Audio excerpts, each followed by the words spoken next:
नमस्कार दोस्तों, story audio book Mumbai channel में आपका स्वागत है। अगर आपको ये कहानी पसंद आती है तो चैनल को सब्सक्राइब करें। तो चलिए शुरू करते हैं।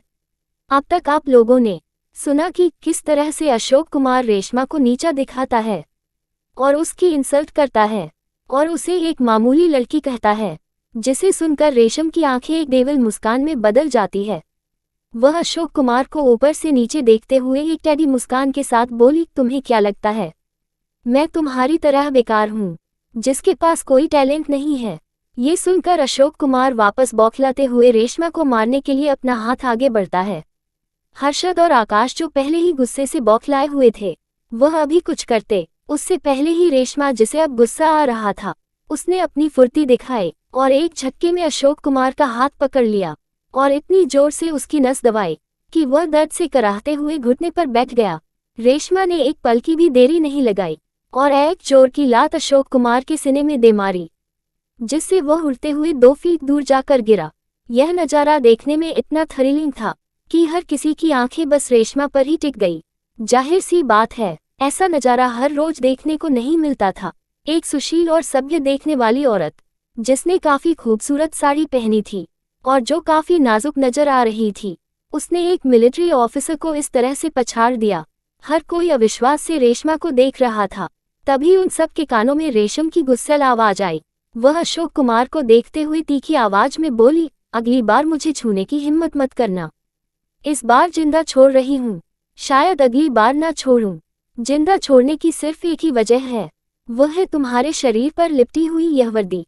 मेरी नज़रों में इस वर्दी की बहुत ज्यादा अहमियत है और रिस्पेक्ट है। सिर्फ यही एक वजह है कि तुम्हारी हरकत में नज़र उदास कर रही हूँ। वैसे भी तुम्हारा बॉडी फिजिक्स देखकर लग रहा है जैसे तुम्हारी एवरेज ताकत आम इंसान से बस थोड़ी सी ऊपर है। और रही बात तुम्हारी मुझे इंसल्ट करने की, तो तुम्हारे हाथ की ग्रिप ये बता रही है कि एक मिलिट्री ऑफिसर होने के बावजूद भी तुम्हारे पास कोई स्किल नहीं है, क्योंकि तुम्हारे हाथ की बुंदी और अंगूठे के बीच की ग्रिप बहुत एवरेज है, जैसे तुमने कभी गन को अपने हाथ में ही ना ली हो। ऊपर से ना ही तुम फाइटिंग में अच्छे हो। इतने लो क्वालिटी के साथ तुम एक मिलिट्री ऑफिसर कैसे बन गए? मुझे तो इस बात का भी डाउट है। वही रेशम की पूरी बात सुनकर भीड़ में वापस बातें बनने लगी, क्योंकि जो कुछ भी रेशमा ने कहा था वह बिल्कुल सही था और जो भी अशोक को अच्छे से जानता था उसे इस बारे में पता होगा। वही भीड़ की बातें सुनकर और अपने बेटे की इतनी इंसल्ट देखकर मंजीत कुमार से रहा नहीं गया। वह आगे आते हुए गुस्से में बोले, मिसेज जिंदल, बस बहुत हुआ। आप मेरी मेहमान हो, इसका मतलब यह नहीं है कि आप मेरे बेटे की इस तरह से इंसल्ट कर सकती है। और वैसे भी अपने जितने भी बातें बताए, आपके पास इस बात का कोई सबूत नहीं है। आप बस यहाँ पर बकवास बातें कर रही है, जानबूझकर हमें नीचे दिखा रही थी। हमें तो लगता है आप ये सब कुछ अपने पति को महान दिखाने के लिए कर रही है। आपके पास इस बात का कोई सबूत नहीं है। तुम बस मिलिट्री ऑफिसर की इंसल्ट कर रही हो, यह एक गुनाह है। तभी भीड़ में एक आवाज आई, किसने कहा कि हमारे पास सबूत नहीं है? यह आवाज किसी और की नहीं, हर्षद जिंदल की थी, जिसे अब अपनी बीवी के सामने किसी की ऊंची आवाज बर्दाश्त नहीं हो रही थी। भले ही वह रेशमा को छेड़ता था, उसके साथ लोग छेड़छाड़ करता था, लेकिन वह और किसी को रेशमा के साथ बदतमीजी नहीं करने देने वाला था। दरअसल हर्षद को थोड़ी देर पहले ही हर्षवर्धन की ओर से एक ईमेल मिला था। पहले तो हर्षद जिंदल ने इस बारे में ध्यान नहीं दिया, लेकिन जब से देखा कि यह ईमेल हर्षवर्धन की ओर से आया था, तो उसे लगा जरूर कोई काम की चीज होगी, क्योंकि हर्षवर्धन अपने लफ्ज भी नापतोल कर बोलने वाला इंसान था। उसने आज तक सामने से कभी किसी को कांटेक्ट नहीं किया होगा, सिवाय अपनी प्यारी सी बीवी के अलावा। वह आज हर्षद जिंदल को कुछ भेज रहा था। उसे तुरंत खोलकर देखा है। पहले तो जैसे जैसे वह फाइल देख रहा था, वैसे वैसे उसकी आंखें बड़ी हो रही थी। उसे यकीन नहीं हो रहा था कि हर्षवर्धन ने इतने सारे सबूत इकट्ठा कर लिए होंगे, लेकिन अब भला हर्षद जिंदल को कौन बताएं कि यह हर्षवर्धन का काम नहीं था। ये तो उसकी बहन और हर्षवर्धन की छोटी सी बीवी अनाया का काम था। वैसे तो यह सबूत अनाया रेशमा को भी भेज सकती थी, लेकिन अगर रेशमा ने ये सबूत सबके सामने दिखाए होते तो एक और सवाल सबके सामने आता कि रेशम के पास इतनी ज्यादा कॉन्फिडेंशियल इन्फॉर्मेशन कहाँ से आई और वह मिलिट्री के कामों में दखलंदाज क्यों कर रही है। इसीलिए अनाया ने ये तरीका निकाला था उसने हर्षवर्धन के जरिए ये सारे सबूत हर्षद जिंदल तक पहुंचाए, ताकि कहीं पर भी उसका नाम भी न आए और कोई प्रॉब्लम भी क्रिएट न हो। वही पार्टी में हर्षद मंजीत कुमार की आंखों में आंखें डालकर बोला, किसने कहा मेरे पास सबूत नहीं है। इतना बोलकर वह अपने पास आई हुई फाइल को सभी हाई ऑफिसर्स को भेज देता है। ऐसा होते ही वहां खड़े कई सारे ऑफिसर्स के फोन से एक साथ बिप की आवाज आई। तभी हर्षद सबकी ओर देखकर गंभीर आवाज में बोला, मैंने अभी अभी आप लोगों को फाइल भेजी है, वह आप लोग देख लीजिए। ये सुनते ही हर किसी ने अपना फोन निकालकर उस डॉक्यूमेंट को देखने लगे।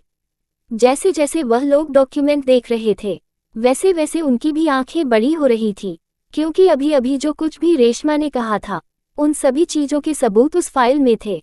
अब पार्टी में एक और बातों की लहर दौड़ गई थी, जिसमें हर कोई मंजीत कुमार और उसके बेटे अशोक कुमार को नाकारा और गैर जिम्मेदार कह रहा था। कुछ लोग तो यहाँ तक आगे बढ़ गए थे कि आपस में बातें करते हुए कह रहे थे, ये लोग सच में कितने घटिया है। उन्होंने देश की सुरक्षा को नजरअंदाज किया और बस पावर और पोजीशन की लालच में इतनी बड़ी प्रॉब्लम क्रिएट कर दी। हर कोई इसी बारे में बातचीत कर रहा था। कुमार परिवार की इज्जत मिट्टी में मिल चुकी है। जाहिर सी बात है, इतनी बड़ी प्रॉब्लम क्रिएट करने के बाद कोई भी उनका साथ नहीं देने वाला था। मंजीत कुमार के पास भी वह डॉक्यूमेंट आए थे और जैसे जैसे वह डॉक्यूमेंट में लिखी हुई डिटेल पढ़ रहे थे, वैसे उनका चेहरा काला पड़ रहा था, क्योंकि उस दिन मीटिंग से पहले भी हर्षद जिंदल ने इस बारे में उनसे बात की थी, लेकिन उन्होंने ही इन सबको नेग्लेक्ट कर दिया था और जानबूझकर यह मिशन अपने बेटे को दे दिया ताकि उसकी रैंक ऊपर आ जाए और वह मिलिट्री कैंपस में सबको ये बता सके कि उनके परिवार कितना महान है और अशोक उनका बेटा है। लेकिन अब जब वह सारे डॉक्यूमेंट पढ़ रहे थे तो उनका चेहरा पीला पड़ रहा था। उन्हें अफसोस हो रहा था। उस दिन मिशन देने से पहले उन्हें एक बार इस बारे में जांच कर लेने की जरूरत थी, लेकिन फिर भी वह अपनी गलती मानना नहीं चाहते थे। इसलिए वह गुस्से में बोले, बस बहुत हुआ कमांडर हर्षद, तुम हमें इस तरह से इज्जत नहीं कर सकते और इस तरह से नकली डॉक्यूमेंट दिखाकर तुम क्या साबित करना चाहते हो। वहीं उनकी बात सुनकर तो हर कोई और बातें बनाने लगा, क्योंकि वहां पर हर कोई मिलिट्री ऑफिसर थे और वह कोई बेवकूफ नहीं थे जो यहाँ चल रही साजिश को समझ ना सके। हर किसी को पता था कि यह सब कुछ कुमार परिवार की सोची समझी साजिश थी, लेकिन अब वह अपने किए पर पर्दा डाल रहे हैं। लेकिन अब भला आकाश जिंदल ये सब कुछ कैसे होने दे सकता था। वह मंजीत कुमार को देखकर मजाकिया आवाज में बोला, मिस्टर कुमार, लगता है आपको मजाक करने की कुछ ज्यादा ही आदत है।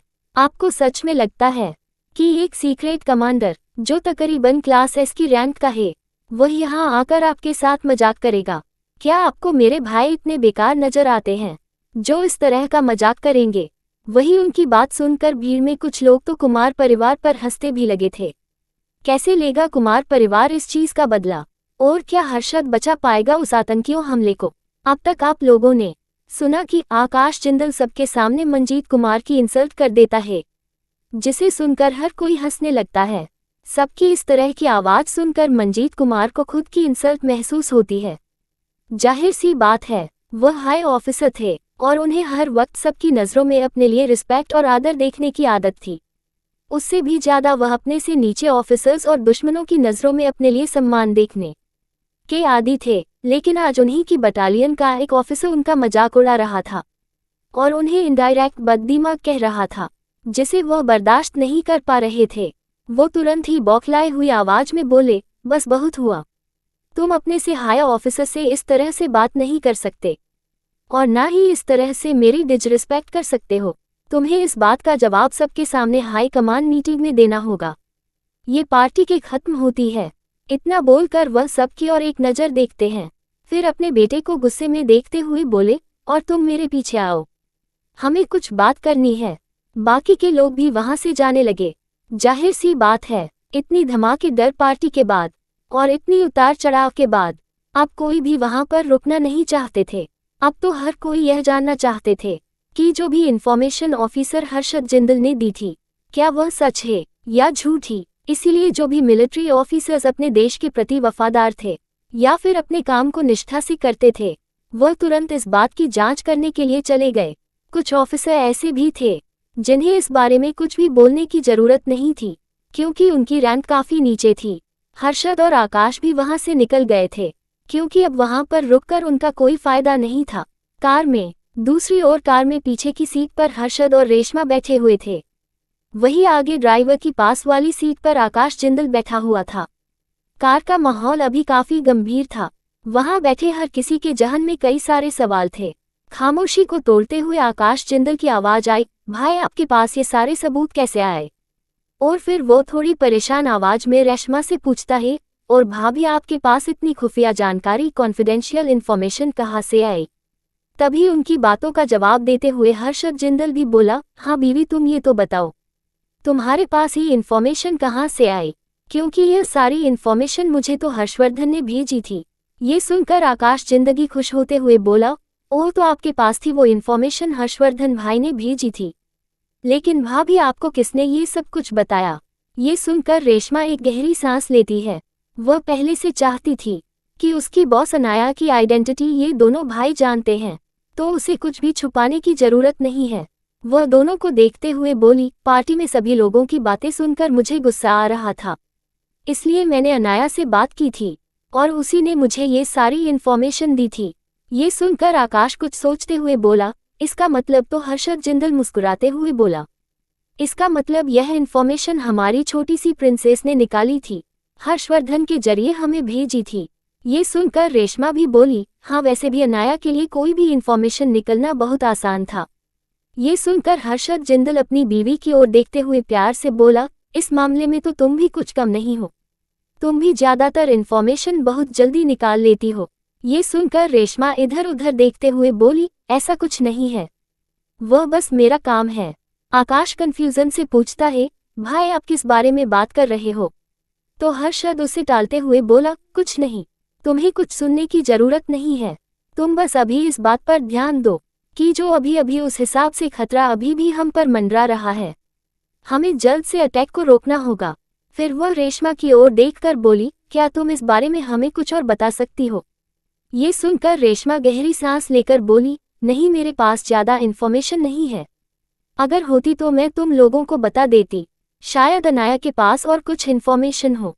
ये सुनकर वह दोनों भाई खुश होते हुए बोले, क्या बात है, अब तो हम प्रिंसेस से ही बात करेंगे, जरूर उसके पास कुछ न कुछ इन्फॉर्मेशन होगी। ये सुनकर रेशमा गहरी सांस लेकर बोली, लेकिन ध्यान रखना इस बारे में तुम्हारे ऑफिसर को और किसी को पता ना चले, वरना अनाया के लिए प्रॉब्लम खड़ी हो जाएगी, क्योंकि यह नेशनल सिक्योरिटी का मामला है और एक आम सिटीजन इसमें दखलंदाजी नहीं कर सकता। और अगर अनाया पर कोई प्रॉब्लम आई तो उसे अपनी आइडेंटिटी बतानी होगी, क्योंकि वह अपनी आइडेंटिटी के साथ किसी भी मामले में इंटरफेरेंस कर सकती है। लेकिन अगर ऐसा हुआ तो अनाया के लिए प्रॉब्लम बहुत बढ़ जाएगी और उस पर ज्यादातर लोगों की नज़र चली जाएगी। ये सुनकर वह दोनों भी परेशान हो गए। आकाश परेशान आवाज में बोला, भाभी आप बिल्कुल सही कह रही है, हम बच्चा को इसमें नहीं खींच सकते, वह भी बहुत छोटी है। हर्षद जिंदगी बोल पड़ा, सही बात है, हम प्रिंसेस को किसी मुसीबत में नहीं डाल सकते हैं, लेकिन हम देश की सुरक्षा को भी नज़रअंदाज नहीं कर सकते, क्योंकि प्रिंसेस की इन्फॉर्मेशन इतनी काम की है और इतनी उम्दा है कि हम उसे इग्नोर नहीं कर सकते। तो आकाश भी बोल पड़ा, लेकिन भाई हम इसमें कुछ कर नहीं सकते, हमारे लिए सबसे पहले प्रिंसेस आती है।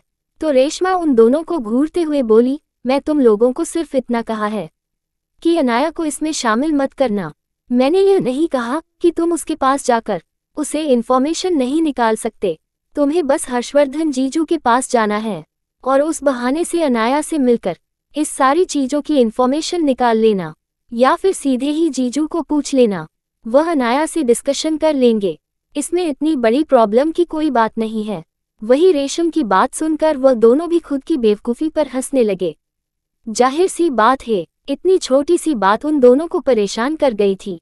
दूसरी ओर इस वक्त जिंदल विला का माहौल काफी गंभीर था, क्योंकि मोहन जिंदल के भाई अमरेंद्र जिंदल कई बार अनाया से मिलने की ख्वाहिश जता चुके थे, लेकिन अनाया थी कि जिंदल विला आने का नाम ही नहीं ले रही थी, और अब तो अमरेंद्र जिंदल को अनाया पर गुस्सा भी आ रहा था। वह अभी हॉल में बैठे हुए थे। वह अपने भाई मोहन जिंदल से बोले, मोहन अब बहुत हो चुका, मैं यहाँ कितने दिनों से आया हूँ और मैं कब से पूछ रहा हूँ कि अनाया कब आएगी, लेकिन तुम लोग बस बहाने बता रहे हो, साफ साफ बताओ बात क्या है। और वह अब तक घर क्यों नहीं आई? और वह इतने दिनों से बाहर क्यों घूम रही है? तुम लोगों को पता होना चाहिए, संस्कारी घरों की लड़कियां इस तरह से रातों को बाहर नहीं रहती। और उस लड़की का तो कोई ठिकाना ही नहीं है, और वह तो फोन पर भी ढंग से जवाब नहीं दे रही। तुम लोगों ने उसे कुछ ज्यादा ही छूट दे रखी है। एक बार उसे घर आने दो, मैं उसे अच्छे से सबक सिखाऊंगा, और उसको लगाम में रखने की जरूरत है। अब मैं तुम लोगों की एक नहीं सुनूंगा, अब उसे उसका पति ही लगाम में रखेगा। मैं उसके लिए लड़का पहले ही देख लिया है, जल्द से जल्द उसे घर बुलाओ, ताकि मैं लड़के वालों को भी घर में आमंत्रित कर दूं। इस बहाने उस लड़की की हरकतों को हम काबू में ला पाएंगे, वरना वह लड़की पूरे समाज में हमारी नाक कटवा देगी। वही उनकी बातें सुनकर हर कोई सोच में था। सही बात है, इतना बड़ा डिसीजन, वह भी अनाया को बिना पूछे लेना, कोई अच्छी बात नहीं थी। अनाया अभी भी उन लोगों से इतना घुली मिली नहीं थी, और अगर इन लोगों ने कोई ज्यादा शक्ति दिखाई तो कहीं ऐसा ना हो कि अनाया उन लोगों से हमेशा के लिए दूर हो जाए। इसलिए मोहन जिंदल बहाना बनाते हुए बोले, आप चिंता मत कीजिए भैया, वह बहुत जल्द सुधार जाएगी, और अभी वह छोटी है, इतनी जल्दी शादी के बारे में सोचा अच्छा नहीं है, हम इस बारे में बाद में बात करेंगे। इतना बोलकर उन्होंने बात टाल दी, लेकिन वह नहीं जानते थे कि यह बात आगे चलकर कितनी चिंगारी लगाने वाली है, और कौन कौन से नए तूफान खड़े करने वाली है। क्या अमरेंद्र जिंदल अनाया की शादी करवा पाएंगे, और क्या देश की सुरक्षा बढ़ पाएगी? मिलिट्री कैंपस का माहौल काफी गंभीर था, क्योंकि आतंकवादी हमले की खबर अब तक हर जगह पहुंच चुकी थी। यहाँ तक कि मिस्टर कुमार और उनके बेटे के भी काफी बुराइयां हो रही थी, और उनको भी कोर्ट मार्शल कर दिया गया था। कुछ वक्त के लिए वह मिलिट्री की किसी भी मिशन में दखल अंदाजी नहीं कर सकते थे, और न ही वह लोग आगे चलकर और कोई प्रॉब्लम क्रिएट कर सकते थे। इसलिए उन सब पर कार्रवाई की गई थी। यह उनकी लापरवाही थी, और देश की सुरक्षा को ध्यान में रखते हुए ये डिसीजन लिया गया था। दूसरी ओर हायर ऑफिसर की मीटिंग चल रही थी, जिसमें हर्षद जिंदल भी मौजूद था। वहां पर इसी चीज का डिस्कशन हो रहा था कि उस आतंकवादी हमले को कैसे रोका जाए। ये जाहिर सी बात है, हमें कुछ न कुछ करके इस हमले को रोकना ही होगा। वहां पर हर्षद के चाचा धीरज जिंदल भी मौजूद थे। ये काफी हाई ऑफिसर की मीटिंग थी। वहां पर चेयर पर 4-5 लोग ही बैठे हुए थे। एक हाई रैंक कुछ जनरल परेशान आवाज में बोला, हमें जल्द से जल्द उन आतंकवादियों का ठिकाना खोजना होगा, हम इसमें और देर नहीं कर सकते। तभी एक और जनरल बोला, आपने सही कहा, लेकिन अभी तक हमारे पास इस चीज का कोई भी सबूत नहीं है, ना ही हम ये जानते हैं कि उनकी असली लोकेशन क्या है, या फिर यह पता कर सकते हैं कि वो लोग क्या प्लान कर रहे हैं। हमारे पास किसी भी तरह की कोई भी इंफॉर्मेशन नहीं है। ये सुनकर धीरज जिंदल परेशान आवाज में बोला, कमांडर हर्षद, आपने इस केस को बहुत अच्छे से इन्वेस्टिगेट किया है, क्या आप हमें इस बारे में और कोई जानकारी बता सकते हैं जिनको अभी तक हम ना जानते हो? ये सुनकर हर्षद जिंदल गंभीर आवाज में बोला, सर, हम ज्यादा से इतना जानते हैं कि जो भी प्लानिंग हो रही है इसमें कोई हमारे अंदर का ही आदमी शामिल है, क्योंकि जितनी कॉन्फिडेंशियल इन्फॉर्मेशन उन तक पहुंचाई गई थी और जितनी सटीक तरह से हमें बेवकूफ बनाया गया, वह किसी बाहर वाले इंसान की वजह से नहीं हो सकता है। ऐसा जरूर कोई है जो हमें धोखा दे रहा है। सबसे पहले हमें उसे खोजना होगा, उसके जरिए ही हमें आगे कोई लिंक, राह, सुराग मिल सकती है। हम उसके लिए अगर कोई जल बिछाएंगे तो मुझे नहीं लगता कि वह कामयाब होगा, क्योंकि तब तक वह लोग अपनी प्लानिंग कामयाब कर चुके होंगे, और हम देश की सुरक्षा को लेकर कोई भी लापरवाही नहीं रख सकते। वैसे भी गवर्नमेंट का हम पर कुछ ज्यादा ही प्रेशर है। कुछ मिनिस्टर की नजरें भी इसी पर टिकी की हुई है, क्योंकि उनको भी इस बारे में पता चल चुका है और नेशनल सिक्योरिटी डिफेंस के इस बारे में डिस्कशन कर रहे हैं। लेकिन अभी भी हमें कोई अच्छा सा हल रास्ता नहीं मिला। ये सुनकर सभी मिलिट्री ऑफिसर सोचने लगे क्या किया जाए। तभी एक ऑफिसर बोला, अभी भी एक इंसान है जिसकी नजरों से कुछ नहीं छुप सकता, वो इन सब पर राज करता है। ये सुनकर हर कोई उसे देख पूछता है, आपके पास सच में इस चीज से निपटने का कोई तरीका है? बाकी के ऑफिसर्स भी सिर झुका बैठे हुए थे, क्योंकि सच में उनके पास कोई बेहतरीन तरीका नहीं था जिससे देश की सुरक्षा को पक्का किया जा सके। तो बाकी के सभी लोग उन्हें देखने लगे, जैसे पूछना चाहते हो कौन सा रास्ता है जिस बारे में हमें नहीं पता। तो मिलिट्री जनरल गंभीर आवाज बोला, आप क्या इस बारे में हमें कोई इन्फॉर्मेशन दे सकते हैं क्योंकि ऐसी कोई भी इंफॉर्मेशन हमारे पास नहीं है जो कि उनके पास नहीं हो सकती है। बाकी के लोगों की आंखों में भी हल्का सा डर और कुछ उम्मीद नजर आने लगी, क्योंकि हर कोई जानता था कि अंडरवर्ल्ड किंग भले ही अंडरवर्ल्ड पर राज करता था, लेकिन उसके कुछ उसूल थे, और जो भी इंसान उसके खिलाफ जाता था वो उसे अच्छा सबक सिखाता था। उसने पहले भी देश की कई बार मदद की थी। जहां देश की पावर कम नहीं आती वहां किंग अपनी ताकत दिखाता। मिलिट्री जनरल सबकी ओर देखकर बोला, यह मीटिंग यही खारिज की जाती है। आगे की डिस्कशन हम बाद में करेंगे। अभी मुझे नेशनल सिक्योरिटी की और प्राइम मिनिस्टर के साथ मिलकर एक मीटिंग करनी है। पार्लियामेंट में मीटिंग। दूसरी बार पार्लियामेंट के एक अंधेरे कमरे में खुफिया मीटिंग चल रही थी। वहां पर कमरे में काफी अंधेरा था, जहां पर तकरीबन 5 लोग बैठे हुए थे, जिसमें देश के प्रेसिडेंट, एक मिलिट्री ऑफिसर, एक नेवी ऑफिसर, एक नेशनल सिक्योरिटी ऑफिसर और एक अंडरवर्ल्ड किंग था। यह मीटिंग काफी कॉन्फिडेंशियल थी, जिस पर होने वाले आतंकवादी हमले की वजह से यह मीटिंग रखी गई थी, जिसमें प्राइम मिनिस्टर ने खुद सामने से चलकर किंग की मदद मांगी थी और किंग ने यह मीटिंग अटेंड की थी। वहां का माहौल काफी गंभीर था। बड़ी सी टीवी स्क्रीन पर जितने भी अब तक सबूत मिले थे उसे डिस्प्ले किया जा रहा था।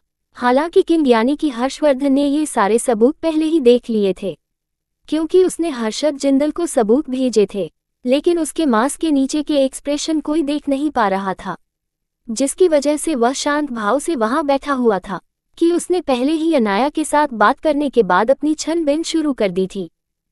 मिलिट्री चीफ की बातें सुनने के बाद सभी लोग यही सोच रहे थे कि इस प्रॉब्लम का सॉल्यूशन क्या है। तभी प्राइम मिनिस्टर किंग की ओर देखकर बोले, किंग क्या आप इस बारे में हमें कोई अच्छा सा निवारण बता सकते हैं जिससे हम अपने देश की जनता की सुरक्षा निश्चित कर सके। किंग जो कब से सब लोगों की बातें सुन रहा था, वह अपनी गहरी आवाज में उन सब की ओर देखकर बोला, क्या यहाँ बैठा हुआ हर शख्स आपका विश्वास पात्र है?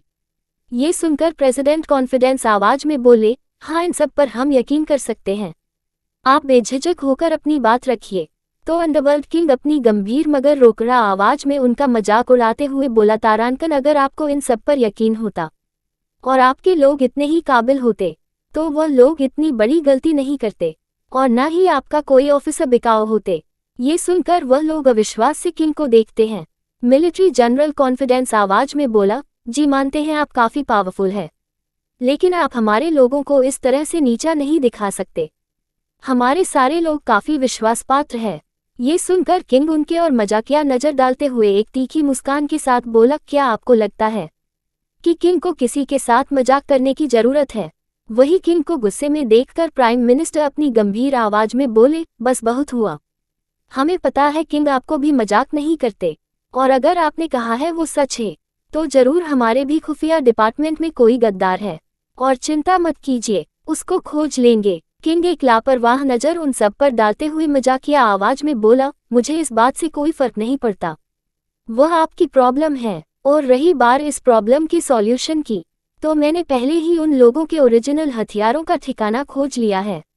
ये सभी हथियार समुद्री रास्ते से ही आने वाले हैं, लेकिन इसमें कुछ अलग है। ये सुनकर बाकी सब एक साथ बोले, क्या गलत है किंग? किंग अपनी गंभीर आवाज में बोला, इस माल को वो अभी समुद्र के ऊपर से नहीं बल्कि समुद्र के नीचे से आने वाले हैं, सबमरीन के जरिए। ये सुनकर प्राइम मिनिस्टर परेशान आवाज में बोले, अगर ऐसा है तो हमारे लिए प्रॉब्लम और भी बढ़ सकती है। तभी नेवी कमांडर बोल पड़ा, ऐसा नहीं हो सकता, कोई भी सबमरीन हमारे रेडार में बिना डिटेक्ट किए किसी भी बंदरगाह पर नहीं आ सकती। आपने जो कहा वह बेबुनियादी था, ऐसा इम्पॉसिबल है। ये सुनकर किंग उनका मजाक उड़ाते हैं। नेवी कमांडर कुछ ज्यादा ही सपने देखते हैं। मैंने ये कहा कि वह हथियार पहले ही अपनी मंजिल तक पहुंचाने के लिए निकल चुके हैं।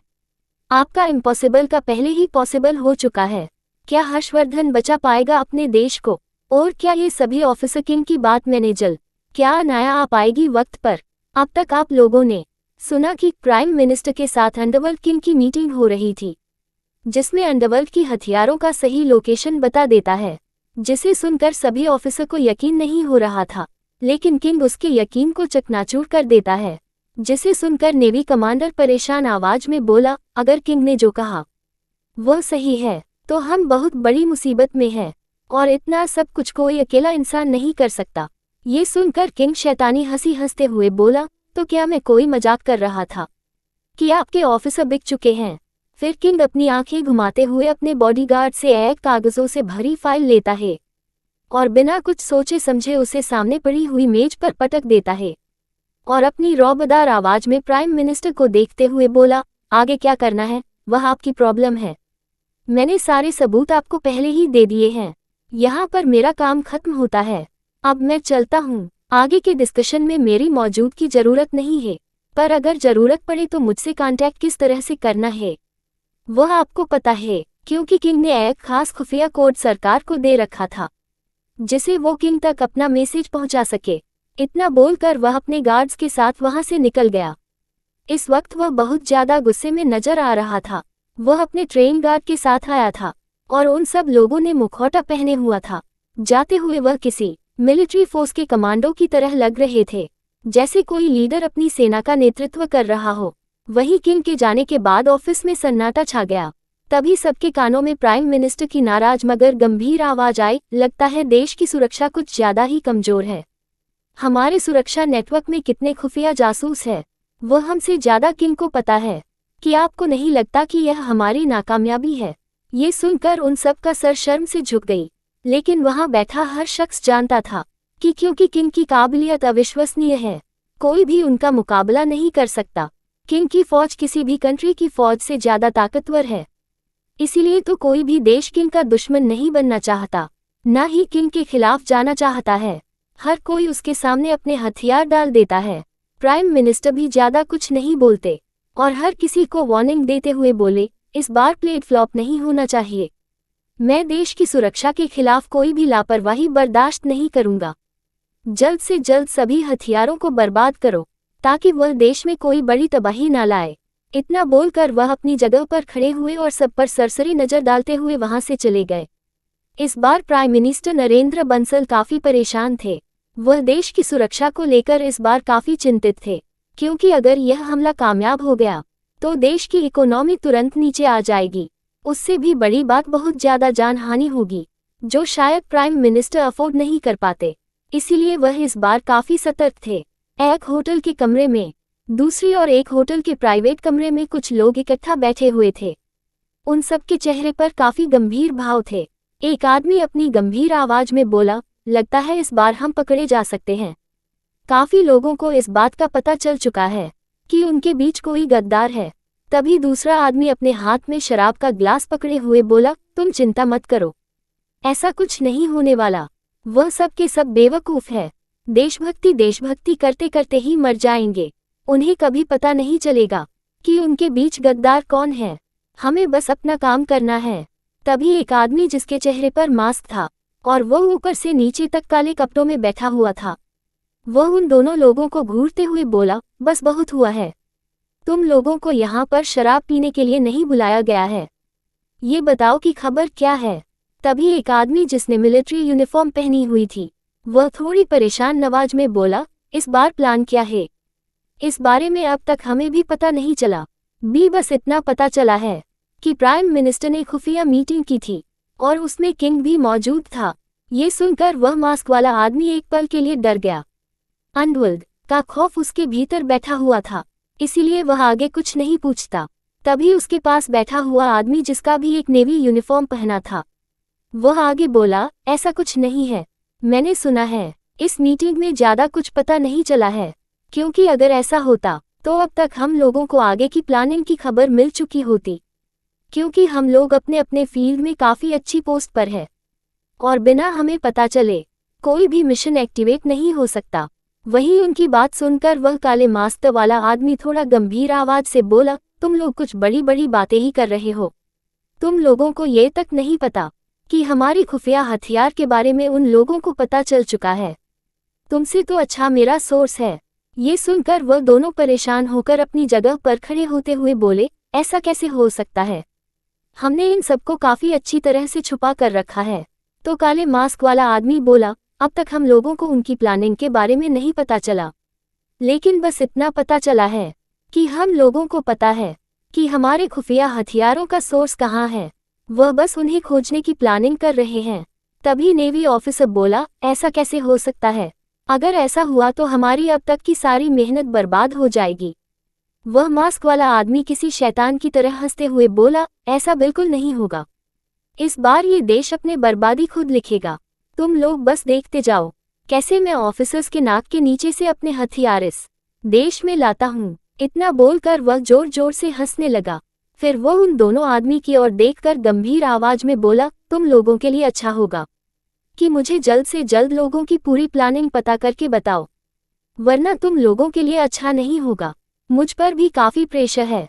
मैं तुम लोगों को करोड़ों रुपए ऐसे ही नहीं देता, उसके बदले तुम लोगों को काम भी करना पड़ता है। उसके बाद अपने हाथ में पकड़ी हुई गन को घुमाते हुए उन्हें धमकाने के अंदर में बोला, और तुम लोगों को पता है हमारे धंधे में काम ही सबसे ऊपर है, इसलिए तो काम करना जरूरी है। अगर काम में चुप हुई तो अपनी जान से जाओगे। इतना बोलकर वह गन वापस अपने पास रखकर वहां से चला गया।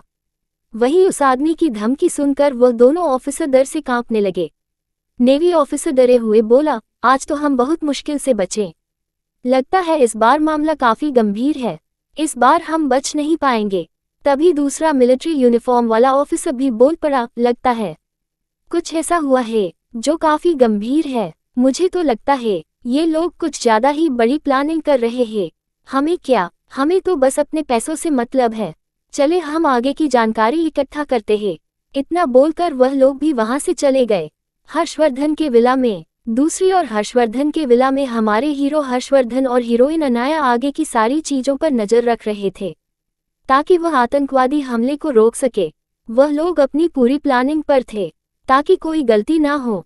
इस बीच वह दोनों एक दूसरे से प्यार जताने से नहीं चुके। वह दोनों ही एक दूसरे को जी भर के प्यार कर रहे थे और एक दूसरों की बाहों में बिना कपड़ों के लेते हुए थे। अनाया गहरी गहरी सांस लेते हुए हर्षवर्धन को घूर कर बोली, हब्बी आजकल आप कुछ ज्यादा ही बदमाश हो रहे हैं। आपको नहीं लगता कि आपकी प्यास कुछ ज्यादा ही बढ़ रही है? तो हर्षवर्धन उसे छेड़ते हुए बोला, जब इतनी प्यारी और खूबसूरत बीवी हो तो किसी का भी दिल उसे छोड़ने का नहीं कर सकता। मैं तो फिर भी तुमसे काफी वक्त दूर रहता हूँ। मुझे तो कभी कबर लगता है मैं तुम्हें अपने पास कैद कर लूं और हमेशा अपनी गोद में उठा रखूं। ये सुनकर अनाया खिलखिलाकर हंसने लगी और अपने ऊपर चादर खींचते हुए बोली, तुम कुछ ज्यादा ही बातें बनाने लगे हो बेशर्म आदमी। हर्षवर्धन उसकी बात सुनकर उसके ऊपर एक झटके से आते हुए उसे चिढ़ाने के अंदाज में बोला, तुमने अब तक मेरे पेशनेट हरकतें देखी ही बीवी, अब मैं बताता हूँ मैं कितना बेशर्म हूँ। इतना बोलकर वह उसे पागल की तरह चूमने लगा है। वो दोनों ही एक दूसरे ने खोए हुए थे। वो दोनों ही एक दूसरे को प्यार करते थे और एक दूसरे पर जन छिड़कते थे। वो दोनों जब भी मौका मिलता एक दूसरे पर प्यार लुटाते थे। आज भी वो दोनों अपने प्यार में डूबे हुए थे और एक दूसरे को अपने प्यार का एहसास करवा रहे थे। उन दोनों की ही सांसें भरी होने लगी थी और वो दोनों ही एक दूसरे को प्यार करने में खोए हुए थे। हर्षवर्धन तकरीबन उन दोनों के ही कपड़े निकल चुका था और एक दूसरे को पागलों कैंटर चूम रहे थे। अब उस काम में उन दोनों के प्यार की खुशबू फैली हुई थी। अभी वो लोग अपने प्यार में आगे बढ़ते उससे पहले अनाया के हाथ में बची हुई वॉच में तेज तेज की बीफ की आवाज आई और वाइब्रेशन होने लगा, जैसे कोई सिग्नल मिल रहा था। किस चीज का सिग्नल मिल रहा था अनाया को? क्या वो देश को बचा पाएगी? और कौन है वो आदमी जो देश को नुकसान पहुंचाना चाहते हैं? और क्या वो वक्त पर पकड़े जाएंगे? अगर आपको अगला एपिसोड चाहिए तो लाइक करें, कमेंट करें और चैनल को सब्सक्राइब करें।